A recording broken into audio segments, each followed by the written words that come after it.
Sénatrice Odette. Merci beaucoup, Monsieur le Président. Oui, Madame la ministre, on va partir du même principe sur l'autodétermination.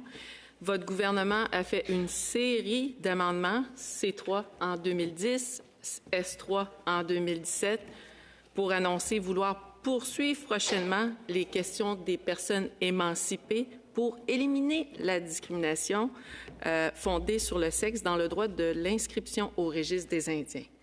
Là où nos chemins se séparent, c'est dans mon livre à moi, c'est plutôt de ralentir peut-être ou de diminuer la discrimination et peut-être pas l'éliminer au complet, parce que quand on regarde ce qui se passe, c'est là où j'aimerais vous entendre.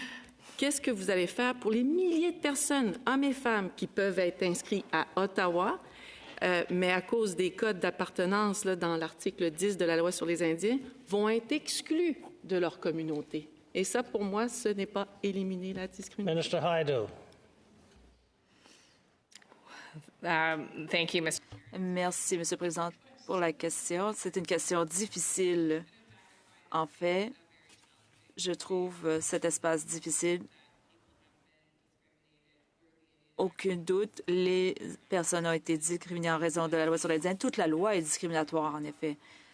Les aspects coloniaux, à savoir qui déterminait qui était autochtone ou non, été couvert de discrimination fondée sur le sexe et d'autres types de discrimination. Nous travaillons pour des modifications qui permettront aux individus ayant des historiques familiales de transmettre leur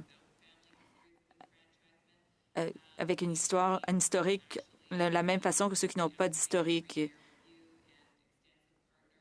Nous communiquons avec nos partenaires. La sénatrice a raison. Il n'y a pas de consensus au sein des leaders autochtones, à savoir comment réintégrer les gens dans les communautés. Être membre d'une communauté, c'est une chose, alors que le statut d'Indien, c'est une autre. Il faut faire les choses de la bonne façon afin de ne pas imposer des obligations sur les communautés. Certaines communautés ne veulent pas certaines obligations. Il faut aussi satisfaire les ayants droit et créer leur lien avec les communautés.